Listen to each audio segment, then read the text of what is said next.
There. Oh, there we go. I always got to give it that 5 seconds. All right, my cough's gone. By the way, I was just clearing my throat. Good. So let me give a countdown. 5, 4. Hello, everybody. James Floyd Kelly here. I'm with my friend Eric Wex, and welcome to episode 13 Lucky of Novel 13. Idea. 13. It's not unlucky. This is going to be a lucky discussion for any of our viewers out there because we're going to talk about some random stuff, but it's all going to be lumped together under the publishing terminology, right? Mm-hmm. So, Eric, let me open it up to you. I know that this past weekend you had something really cool happen to you in terms of a book that you wrote did fairly well, right? So, why don't you tell us about that? Yeah. So it started about a week and a half ago. I started getting all these Google alerts that someone was seeding all the pirating sites with my book, and someone took the effort and a lot of time to go to all of them. I mean, I think I got 19 alerts that that someone was out there seeding the pirating sites with my personal finance book. I didn't think anything of it. The way I tend to look at that is that it actually builds audience, and that's a good thing, right? So audience is more important than making any money off that particular copy.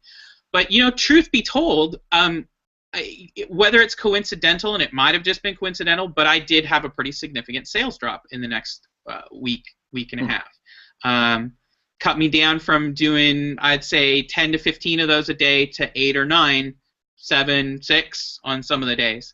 And that's that's where I started paying attention and going, well, maybe I am losing at least a few sales off that. So I decided that I would put my book on sale to remind people that it was there and that they can get it and that it's worth paying for. And so this week it is on sale for 99 cents today or Sunday through tomorrow.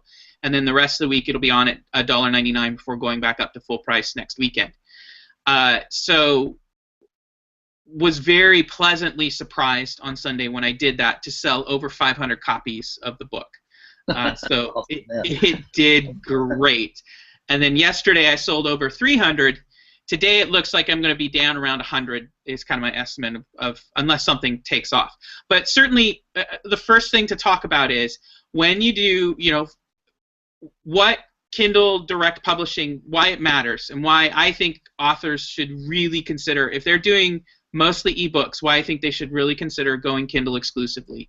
For me, that kind of speaks for itself. When once a quarter I can put a book on sale and generate hundreds of copies sold, not only does that improve my income, it improves my visibility, and it reminds people that book is out there. It was the number one and remains the number one, as far as I know, remains the number one personal finance book on Amazon. That includes, outselling Dave Ramsey, Susie Orman, and all those folks. So I'm the number one personal finance book on Amazon. I was the number 2 business book in all of business books. So and remind readers. Remind our viewers, when you get up in those high positions, the number 1, number 2, Amazon sort of has an automatic kick-in where that book will appear, right? Yes. If I'm looking at, if I go to my website and I've recently purchased a finance book, well, guess what? All of a sudden, Eric's book is somehow magically going to appear there. Yeah, so it sort of feeds on itself. It does feed on itself, and that's one of the things to remember is that this is worth doing because of that effect of it feeding on itself. No, and remind viewers, this is a non-fiction book. Yes. But doesn't the fact that it's got your name, the same pen name, or that you use on your other books, does it have any positive effect on sales of your other books in the sense that they might appear if somebody bought a fiction book recently? I'm just curious how that works. Any ideas? Amazon won't tell. And just like the Google algorithm is a real secret, Amazon doesn't tell. My instinct is to say if it does, it's quite small. My answer would be I think yes, it will, but it's very, very small. It doesn't make that much difference. Well, congratulations. I mean, that's almost 1,000 copies. Maybe before the week's over, you'll have hit 1,000 copies sold. and that is significant for a self-publishing author. Yeah, Very significant. to do that in a month. One of the things. Okay, so this sounds all great and good, but here's where I want to come back to the reality check. I've been publishing for 3 years, and I am still trying to make an average of 15 books a day. Now, there are plenty of other authors who've done way better than I have. So I don't want to sound like I'm really very good at the publishing side of things. That's probably where I have work to do is on the marketing publishing. Yeah. But if I can sell 15 to 20 books a day, do the math. 20 times 30, right? That's times, so that's 600 copies at $2 a copy. I'm making about $1,200 a month is kind of my goal for my income.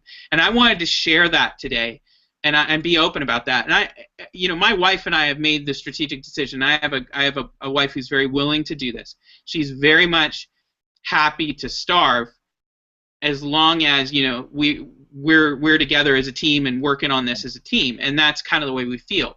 But it has been a lot of stress and a lot of starvation. So for those people who are out there thinking about trying to get into this as a profession, I wanted to at least get those kind of numbers out there. And then the next thing to think about is, okay, if I sold 500 a day, that's a huge career, right? That's a real career, really. That's a big career if I sold 500 a day, because you can do the math. That's $1,000 a day. That's $30,000 a month. That's ridiculous, right?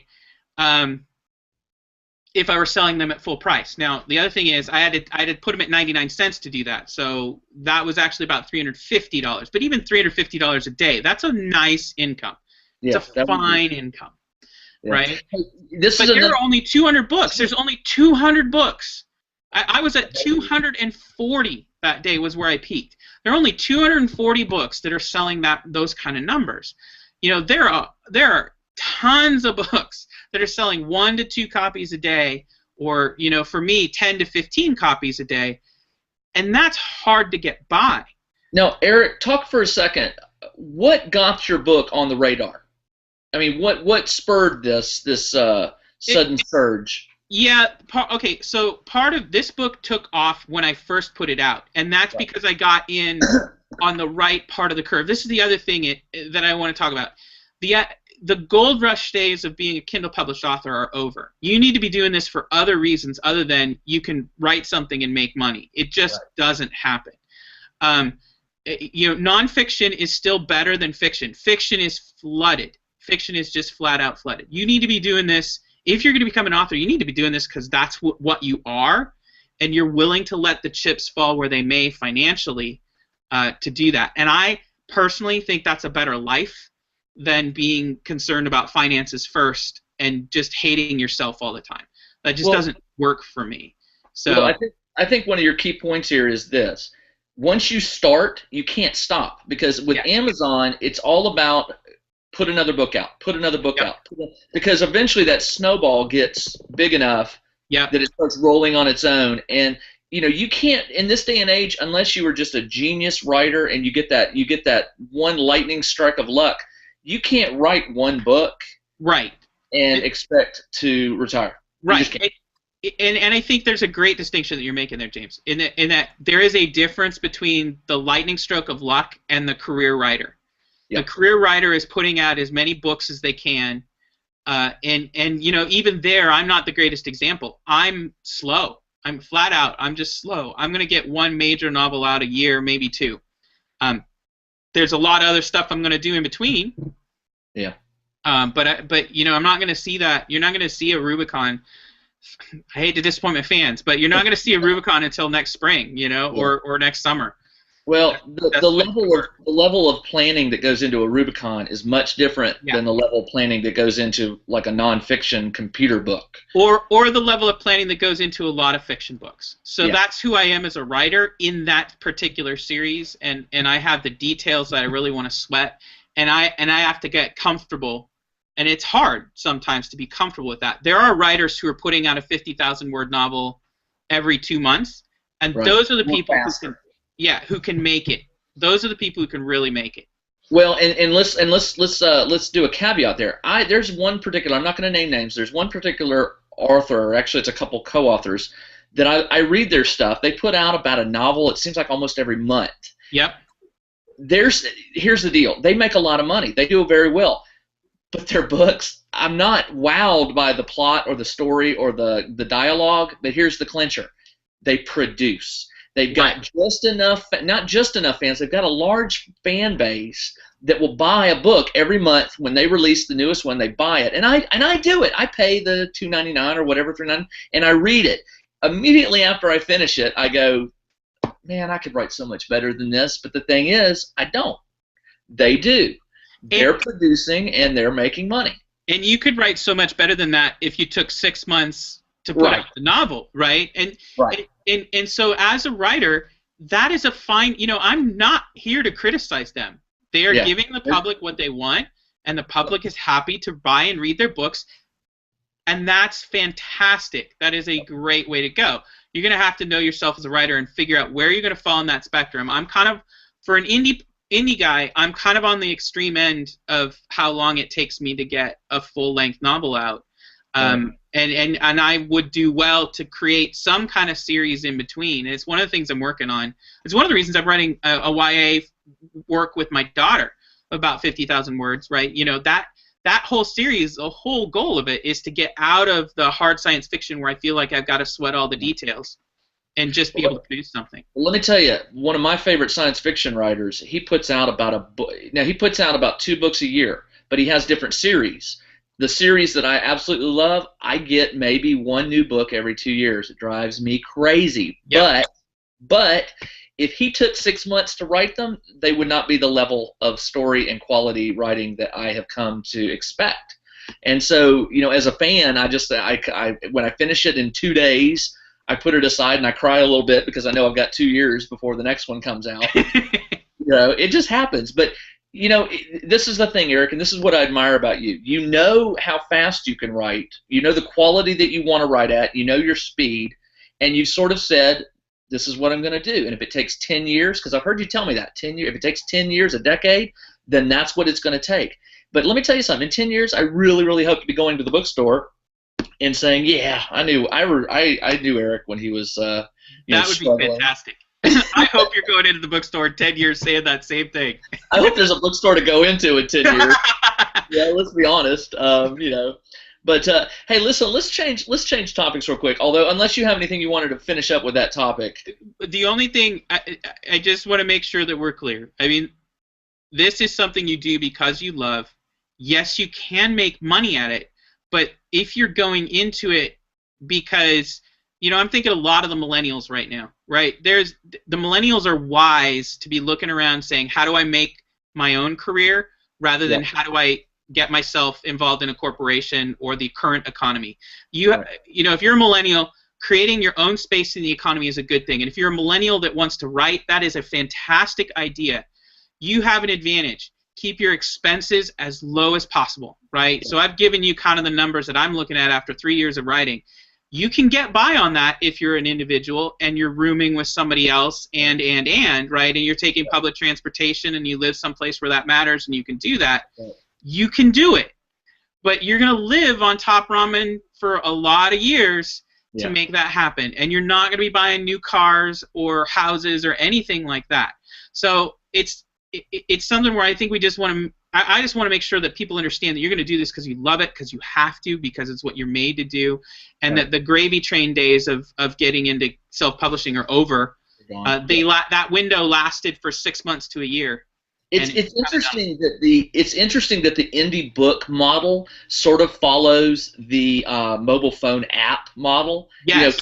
There was a time period you released an app, you could make $1,000 a day for a year. Right. Now you release an app, you might sell 5 copies a week. I mean, there's so much to choose from that people are just there. They don't have to pick yours because the one next to it looks better. It's got a better icon or a better cover or what have you. So you're right. The gravy train days are over, and it's time for anyone who wants to be a writer for a living to think about what that word "living" means. I mean, you really gotta want to do it. You gotta love it. And that's where you also have to, I think, have a hard conversation with yourself about what you're really talented at, too.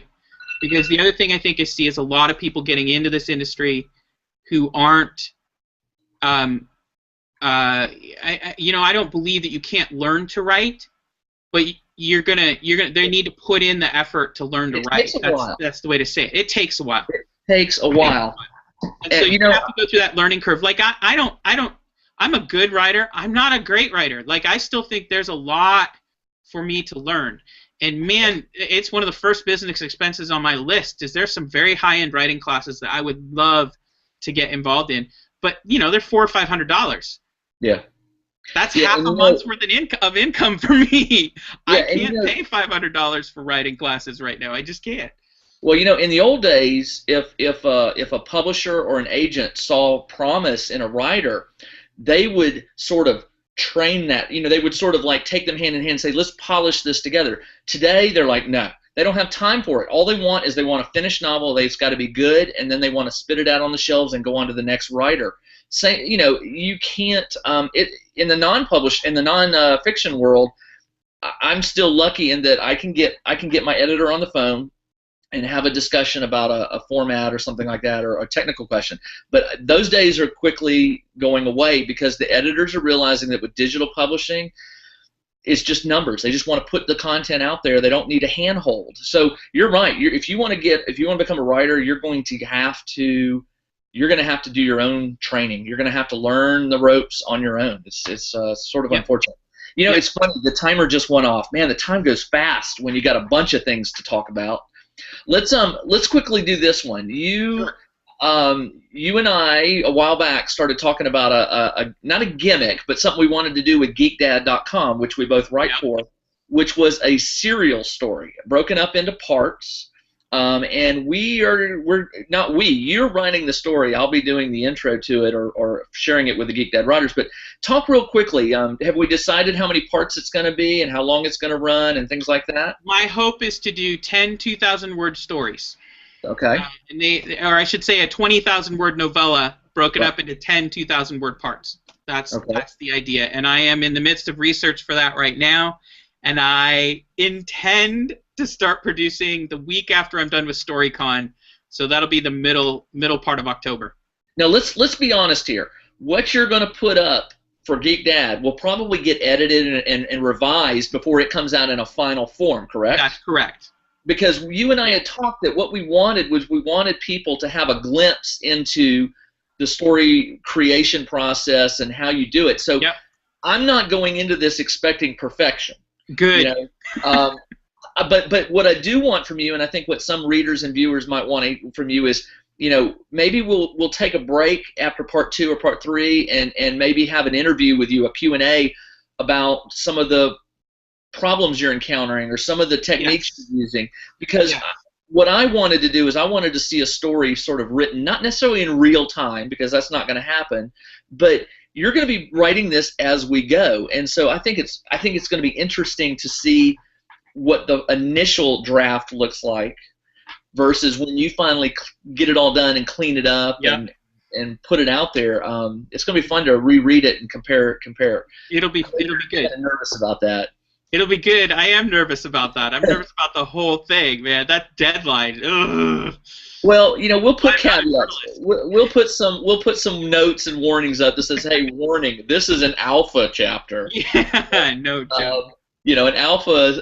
But for me, the clincher was to make it a serial so that readers get hooked and they want to keep coming back and seeing where you're going, and also hopefully it'll help you find some new readers. I think so, and I'm really excited about the story that we have to tell. I think that I have really good things coming.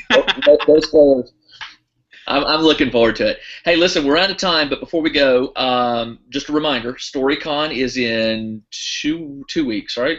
2 weeks, 2.5 weeks, 2 weeks from Saturday, this coming Saturday. So October 18th, Vancouver Community Library, 10 a.m. or 10:30 to 4:30. I wish I could be there, but any viewers who are in the area, the Portland area, Vancouver area, please go out, support Eric. I'm sure you're going to have a great time because I know Eric has put a lot of time and effort into organizing this, and I just can't see it. I can't see it going poorly. So go out, enjoy it. It's free, right, Eric? It is free. It's at the public library. Yep. Yep. So good luck with that. I really, really hope it goes well. And I know you're already planning next year, which is great. A year in advance planning part 2 or the second one is great. All right. Well, listen, viewers, if you have any questions for Eric, please submit them via his website. We would love to hear your thoughts on this discussion or any previous discussions. Or if you have ideas for future novel ideas discussions, we want to hear them. Eric, good luck with the serial. Congratulations on the sale of almost 1,000 copies in a few days of your financial book. And readers, if you haven't read it, and I've read most of it, Eric, I got to apologize. I haven't read the full book, but I read most of it. If you haven't read it, go to Eric's website. You can get details about the book. It's on sale until, what, Tuesday you said? It's on sale through the end of the week, actually. 99 cents for another 24 hours, then it goes up to $1.99 for the rest of the week.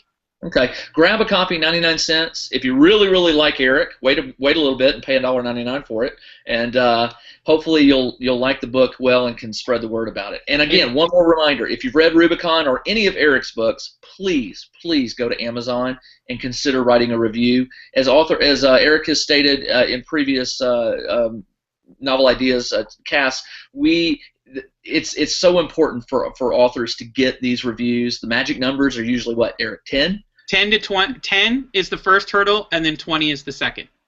10 and 20. So if you feel the need to get it off your chest that you just loved one of his stories so much, or all of them, please consider going to Amazon and writing a review. They will benefit him greatly. Eric, listen, man, it's always good talking to you. Good talking to you. We'll do this again next week. And thanks for I'm really happy for you about your book, and I'm also really looking forward to this serial. So we're gonna get this moving. It'll be good. We'll see. All right, Eric. Talk to you right, next week. Bye.